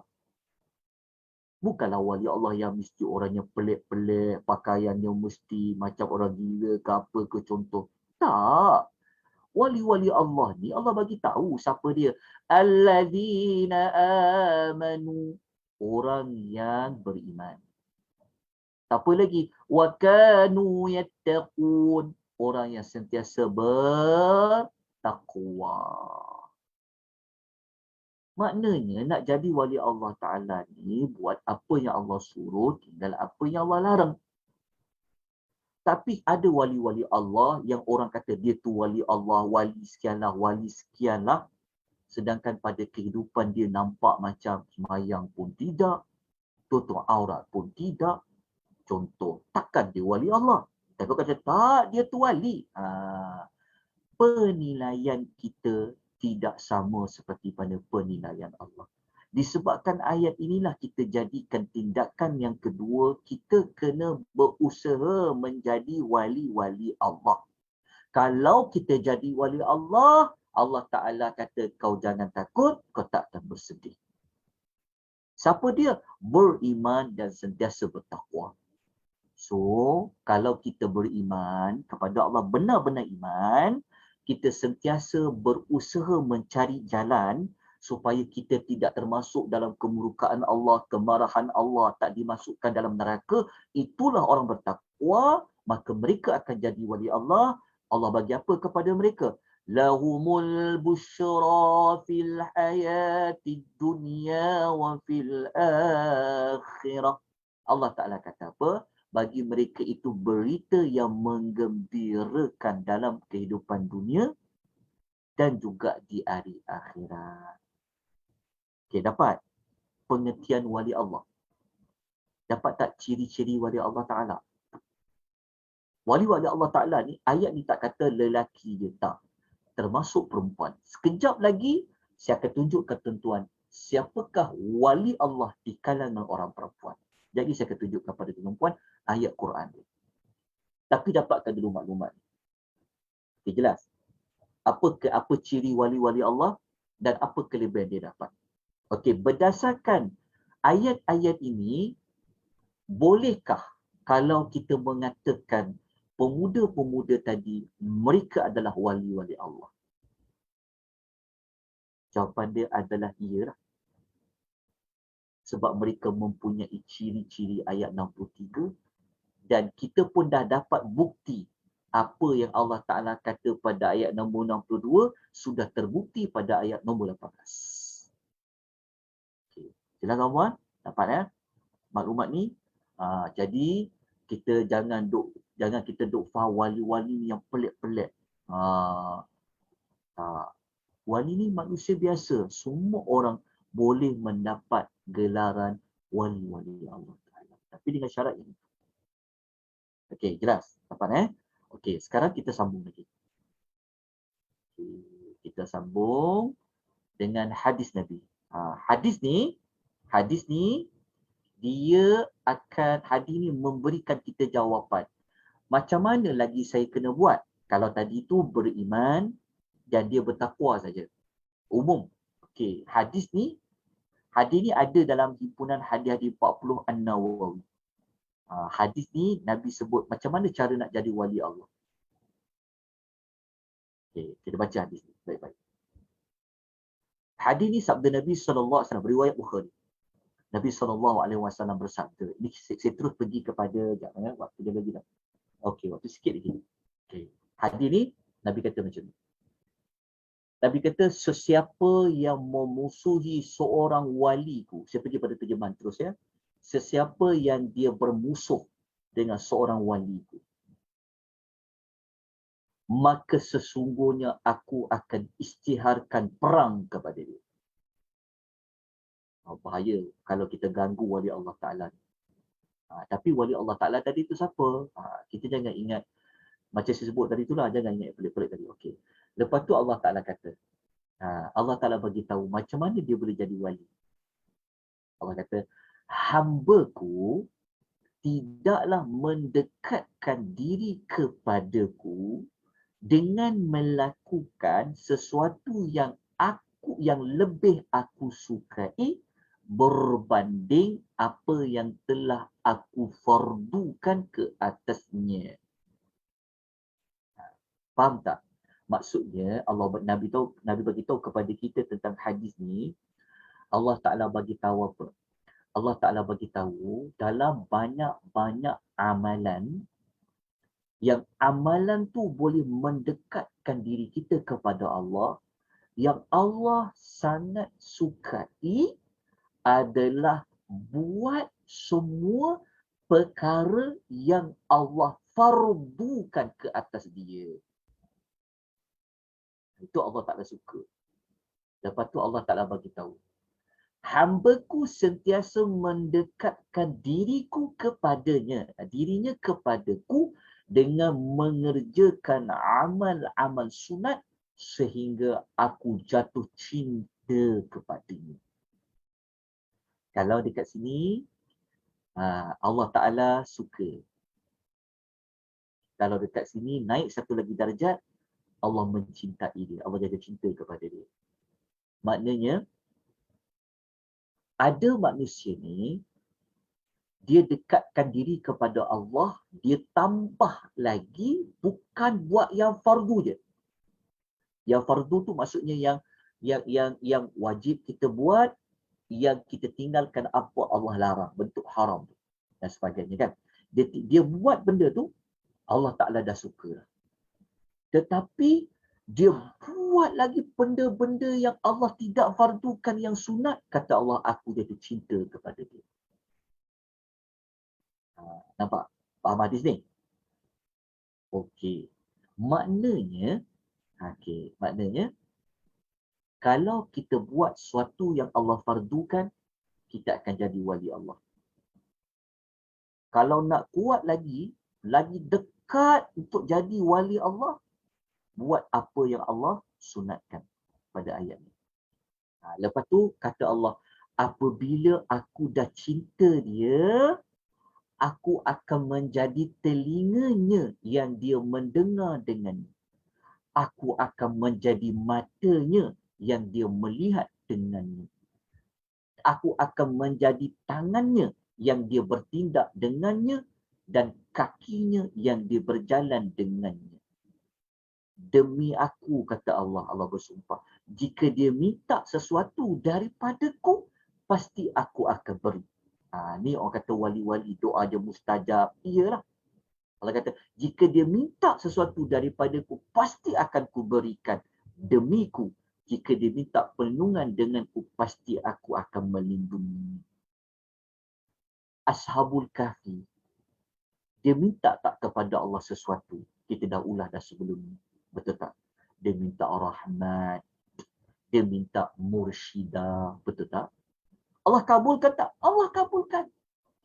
Mereka mencari tempat perlindungan kepada Allah. Allah beri tempat perlindungan tu. Allah kabulkan. Maknanya mereka ni siapa? Mereka ni adalah wali Allah. Kenapa mereka boleh jadi wali Allah? Sebab mereka buat apa yang Allah fardukan. Yang fardukan paling utama, jaga akidah tu. Itu paling penting, akidah tu. Lepas tu buat amal-amal yang Allah Ta'ala sunatkan. Maka kalau kita buat semua tu, kita akan dekat dengan Allah, dekat dengan Allah. Dekatnya Allah kepada kita ni seolah-olah Allah tu jadi telinga kita. Allah tu jadi tangan kita. Allah tu jadi kaki kita, menunjukkan bahawasanya pergerakan kita ke mana-mana ni akan ada Allah yang akan perhatikan. Allah akan lindung kita. Allah akan jaga kita. Ini kalau mengaku wali Allah, mengaku mengamalkan ilmu ma'rifat, kenal Allah, tapi sembahyang tidak. Macam mana boleh jadi wali Allah? Macam mana mengaku mengenal Allah? Itu semua benda-benda yang tak benar. Tapi yang benarnya apa yang Allah terangkan tadi dalam hadis Nabi kata macam ni. So, kita layak tak? Kita boleh tak mendapat jadi? Kita boleh tak, berpeluang tak untuk kita minta kepada Allah suatu hari nanti, minta Allah kabulkan, Allah minta kita lindung, Allah lindung kita? Iya. Boleh. Kita boleh dapat jadi wali Allah Ta'ala. Okey. Kita dah tahu dah. Tapi kita kena, tapi nak buat amal tu dia ada syarat-syarat dia tu lah. Itu yang kena pergi dekat Suratul Mukminun, kena belajar tu. Dia bukan semayang saja buat Allah fardukan tapi main-main semayang. Tak boleh. Itu kena pergi semayang yang khusyuk. Kita kena belajar lagi lah. Tapi kita dapat dah petua dia, dapat dah jalan. Macam mana nak jadi wali Allah? Dapat dah jalan dia. Al-Surah, kita dah baca dari surah Yunus, kita ambil pada hadis Nabi SAW. Okey, sekarang saya tunjukkan tuan-tuan waktu kita pernah pukul 12. Okey, kalau tuan-tuan nak tahu lebih lanjut, hadis-hadis lain, saya minta tuan-tuan buka kitab Riyadhus Shalihin. Okey, kitab Riyadhus Shalihin ni. Buka bab 254. Okey, cari kitab Riyadhus Shalihin, buka bab, maafkan saya, bab 253. Okey, kita buka bab 253. Tuan cari tajuk Karamatul Awliya. Imam Nawawi dia ada satu bab 253 ni, bab yang dekat ujung-ujung dah. Dia kata kemuliaan. Kemuliaan ni karamat lah. Kata karamah. Karamah tu kemuliaan lah. Kemuliaan para wali wa fadlihim, dan keutamaan mereka. Maknanya Imam Nawawi dia buat satu bab tau. Bab kemuliaan para wali dan kedudukan mereka.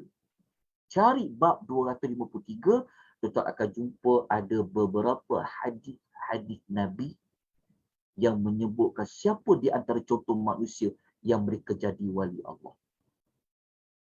Yang pertama, memang kita tak nafikan para Nabi. Semua para Nabi, dia adalah wali Allah. Okay. Para sahabat juga sebenarnya adalah wali Allah. Kita ni tersilap. Kita duk ingat nak jadi wali Allah macam orang-orang yang kita tengok sebenarnya bukan wali Allah pun. Sebenarnya sahabat-sahabat Nabi ni, mereka ni wali-wali Allah lah. Jadi dalam banyak-banyak manusia kita nak contoh, nak ikut para sahabat tu. Kalau nak cari manusia ada karamat, bukan pergi kat kubur-kubur yang kata karamat tu. Maka nak cari karamat tu yang pada kisah-kisah para sahabat tu. Jadi kalau nak tahu kisah sahabat apa, dalam cerita apa, buka bab 253 dalam kitab itu, kita akan jumpa ceritanya. Antara cerita yang dipaparkan oleh Al-Imam Nawawi sampai hadis pun, iaitu kisah Umar Al-Khattab radhiyallahu anhu. Kita baca kisah Umar ni kalau dicakap tepat. Tapi kita baca kisah Umar ni ada banyak ayat Quran. Dia cakap ayat Quran turun membetulkan. Maksudnya membetulkan tu maksudnya apa yang dia cakap sebelum ayat Quran tu turun, dia akan terus sebut macam apa yang Umar katakan. Jadi kalau nak tiru wali-wali Allah, nak cari siapa wali-wali Allah, siapa tu orang-orang yang soleh, ni para sahabat tu. Buka maklumat-maklumat di dalam hadis ni. Sebab saya tak kongsilah semua maklumat ni. Saya dah bagi dah tuan-tuan jalan. Cari buka bab ni. Cari bab dalam kitab Riyadhus Shalihin. Kalau tak ada, beli kitab Riyadhus Shalihin. Okey, lepas tu saya nak habis dah, nak pendek. Okey, lepas tu kan. Habis dah. Kalau ikut nota tu dah habis sebenarnya kan. Tapi saya tambah ada 2 ayat. Ni ayat last sekali. Okey. Dalam kitab Riyadhus Shalihin tu, Al-Imam Nawawi dia bawa ayat ni. Ayat ni kita dah baca tadi. Ayat ni.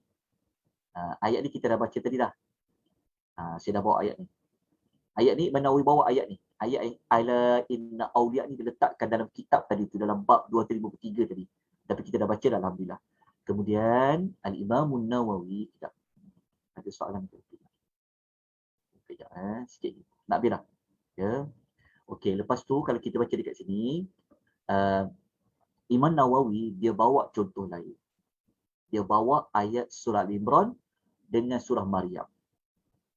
Maknanya nak jadi wali Allah ni, perempuan pun boleh jadi wali Allah. Khabar gembira kepada wanita-wanita. Ya, selagi mana kita ikut ayat surah Yunus tadi, kita boleh jadi wali Allah. Tetapi nak tahu tak siapa perempuan yang pernah menjadi wali Allah? Jawapannya adalah Maryam. Maryam. Kita nak tahu di antara bukti Maryam tu adalah wali Allah. Kan? Kita baca surah Al-Imran ayat 37 yang kita tahu cerita dia, Maryam ni waktu Nabi Zakaria jaga dia, selalu ada makanan dah siap-siap dekat Maryam tu. Kan setiap kali Zakaria jumpa Maryam, tengok Maryam, siapa pula hantar makanan ni? Ada penampak ulama tafsir kata dia macam buah-buahan. Kalau kita baca ayat ni, Tuhan kata apa? Kullama dakhala 'alaiha Zakaria al-mihrab wajada 'indaha rizqa. Setiap kali Nabi Zakaria masuk untuk menemui Maryam di mihrab, dia mendapati dekat situ dah ada apa? Mendapati ada rezeki di sisi Maryam tu. Maka apabila ditanya, qala ya Maryam, Zakaria bertanya, wahai Maryam, anna laki hadha? Wahai Maryam, dari mana kau dapat rezeki ni? Maryam mengatakan, wa min 'indillah. Buah-buahan ini daripada Allah. Allah Ta'ala yang bagi. Menunjukkan Maryam ni siapa? Maryam inilah Al-Imam Nawawi meletakkan ayat ini di dalam bab 253. Maknanya Maryam ni dia adalah wali Allah walaupun dia bukan Nabi. Seperti saya kata tadi tu, nak jadi wali Allah dia bukan Nabi. Nak jadi Nabi, nak dapat karamah, bukan Nabi pun boleh dapat karamah. Kalau Nabi dia mukjizat lah. Kalau kita boleh dapat karamah. Karamah macam Maryam. Orang tak bagi makan dekat dia, Allah hantarkan makanan kepada dia. Ini ayat Quran sebut. Jelas Habis jawapan dia. Bukan saya buat cerita, tak. Allah tak ada cerita. Lepas tu satu cerita lagi. Menarik. Ayat last sekali. Ini cerita Maryam dia melahirkan Nabi Allah Isa. Saya terus ambil ayat nombor 25 dalam surah Maryam. Semua tahu kan? Yang Maryam bersalin tanpa ada bidan di sisi dia. Tanpa ada doktor. Dia ada seorang-seorang jauh daripada rumah dia. Perkampungan dia. Dia melahirkan Nabi Allah Isa. Tapi macam mana dia boleh makan minum lepas bersalin? Maryam tu dia dapat makan minum tu. Sebenarnya memang ada sungai dekat situ. Lepas tu kalau kita baca pada ayat ni, cuba hayati ayat ni, tengok macam mana Allah tolong Maryam sebab dia wali Allah, dia ada karamah. Allah kata, wa huzzi ilaik bi jid'in nakhlah, goyanglah batang pohon tamar itu. Sebenarnya ayat 25 ni pendapat yang tepat Nabi Allah Isa, anak dia yang dia lahir tu, Nabi Allah Isa lah yang cakap dekat mak dia. Dia kata, goyangkanlah batang pohon tamar tu. Tuan-tuan bayangkan, perempuan yang baru bersalin, nak suruh goyang pokok kurma, Nak bangun pun tak larat. Nak suruh goyang pokok kurma. Macam mana daya nak tolak pokok kurma tu? Lepas tu dikatakan tusaqit alaiki rutaban janiyya. Supaya gugur kepadamu pokok tamar yang kau goyang tu, hai Maryam, jika kau goyang dia akan gugur kepadamu buah tamar yang masak. Kalau kita fikir macam mana orang yang baru bersalin kan nak pergi goyang pohon kurma yang punya besar kan. Di sini pertama ibrah dia memang Allah Ta'ala suruh Maryam usaha dulu satu. Dan sebenarnya memang gugurlah buah kurma tu. Siapa yang tolong? Orang yang dalam baru lepas melahirkan anak. Inilah dia panggil karamah. Kemuliaan orang-orang yang soleh macam Maryam. Maryam adalah wali Allah. Maryam adalah orang-orang yang Allah berinya kepadanya karamah.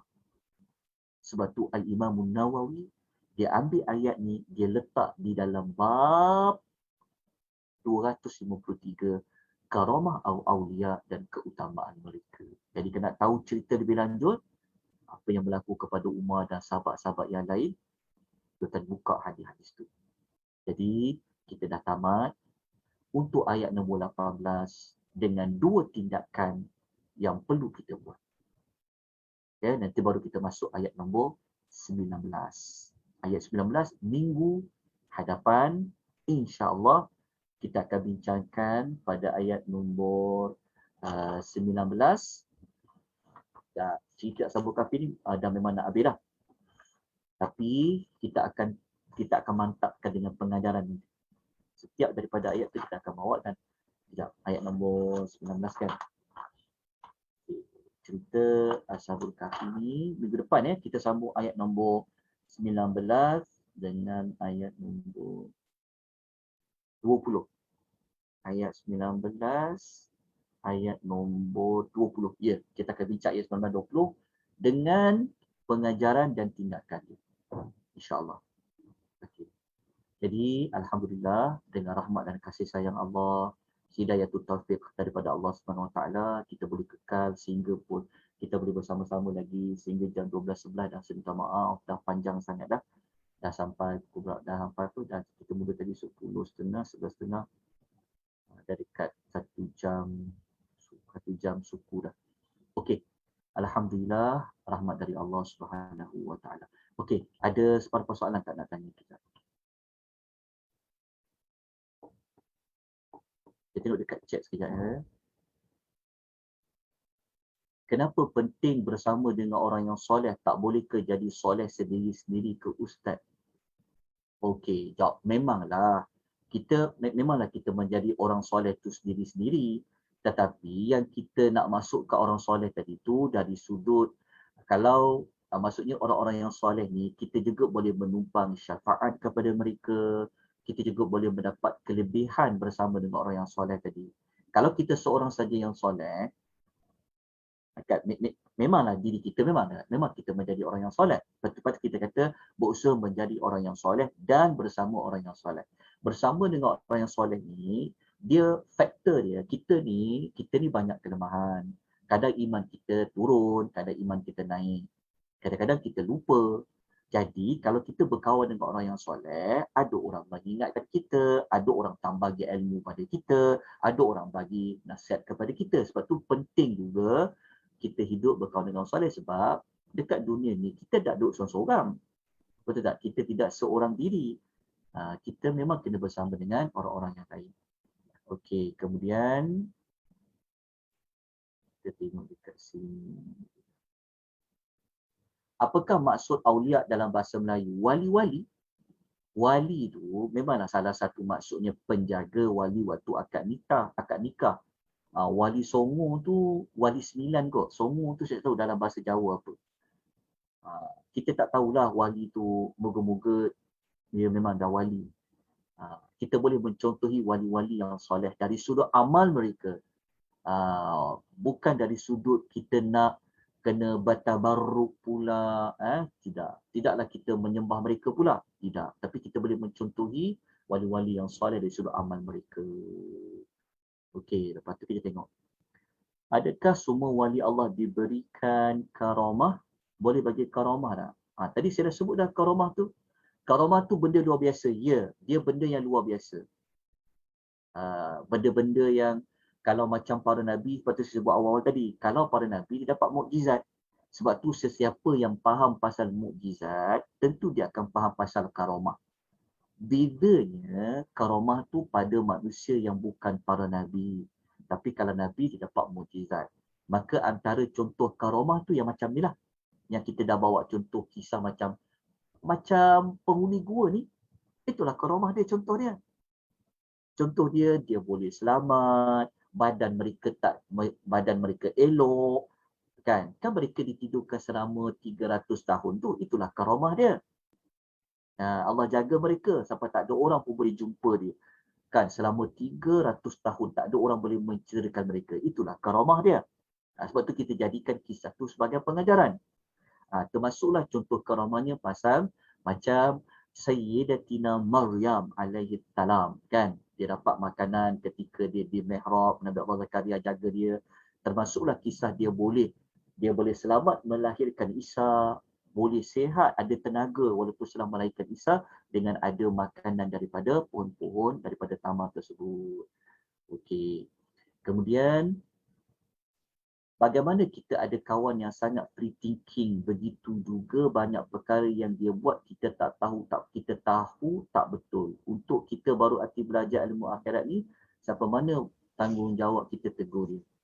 Okey, pertama kena tahu free thinking tu maksudnya apa? Dia liberal ke? Dia bentuk macam mana? Okay, jadi kalau kita juga masih baru belajar, kita boleh kongsikan maklumat-maklumat yang betul tentang apa yang dia fikirkan. Free thinking ni kadang-kadang ialah boleh kritis dalam berfikir tetapi ada had limitnya. Jadi oleh sebab itu, kalau kita baru belajar, kita suruh dia refer, suruh dia rujuk mana-mana ulasan-ulasan tentang apa yang dia fikirkan. Saya tak tahu secara lanjut free thinking tu contoh dalam perkara apa. Tapi kita yang baru belajar memang kita perlu bagi nasihat kepada dia, ataupun kalau kita tak mampu, kita minta dia, orang lain memberikan jawapan kepada dia, ataupun kita minta dia merujuk kepada para sarjana pada ilmuan yang bidang berkaitan dengan free thinking tadi. Okey, tak ada soalan apa-apa dah. Dari chat ada soalan verbal sebelum kita tangguhkan pengisian kita tuan-puan. Ada pertanyaan?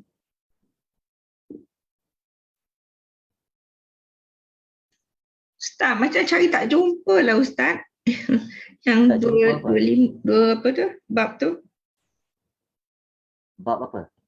Yang tadi tu, yang wali tu. Dalam Riyadhus buku. Shalihin tu tak ada bab . Saya punya yang brown yellow tu tak ada bab. Tapi kita cari dia punya title. Tajuk dia kena cari selepas tajuk dia selepas, kalau nak tahu tajuk dia duduk dekat tajuk ni. Sekejap.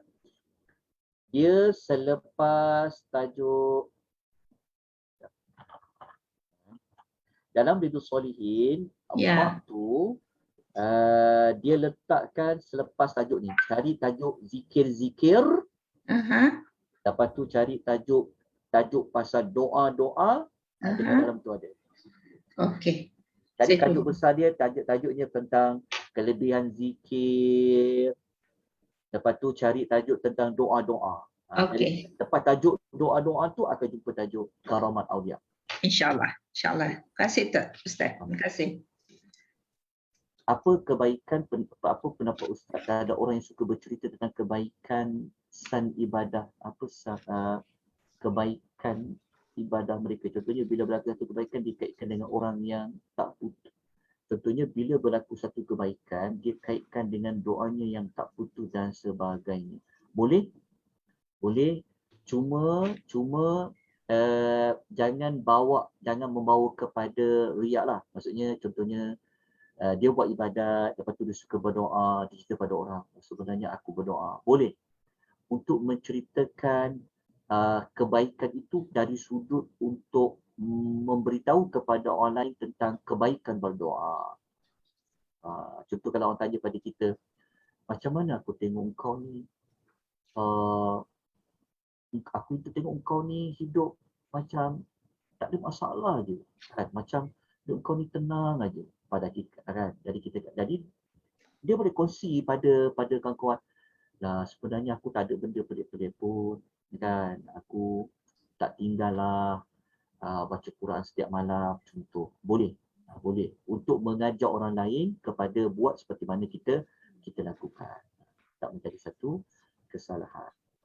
Sebab ada kepentingan ditanya. Bukanlah dia nak menghebahkan dengan niat untuk dia memberitahu tentang apa yang dia lakukan kepada orang ramai. Okey, tak ada soalan lain. Kita berhenti di sini. InsyaAllah kita jumpa pada minggu depan bagi ayat nombor 19 dan ayat nombor 20. Jadi dijemput pada petang ini bagi siapa-siapa yang tiada kelas lah. Kadang-kadang dah ada jadual lain, tak apa. Ikutlah, isilah mana-mana waktu pun. Petang ni tuan-tuan akan bersama di Anjuran Akademi Tadabbur Malaysia. Ada kelas bersama dengan Ustaz Luqman Mukhtar untuk mempelajari tentang ayat-ayat yang sebenarnya kita tak perasan pun ada ayat-ayat seperti itu. Ayat apa? Nanti kita akan ikuti kelas jam 3 petang. Bagi siapa-siapa yang tak ada kelas lah. Kadang-kadang ada bertemu dengan kelas lain, tak apa. Kalau bertemu dengan kelas lain tak dapat ikuti, boleh lihat rakaman di FB Akademi Tadabbur Malaysia. Begitu juga pada malam ni dijemput mengikuti pengisian untuk tajuk Israiliyat. Dan pada pagi esok hari Ahad, kita akan menyambung kembali untuk tajuk Tadabbur Ayatul Kursi. InsyaAllah jam 10.30. Aku qouli hadza wa astaghfirullahal azim wa billahi taufiq hidayah. Wassalamualaikum warahmatullahi wabarakatuh.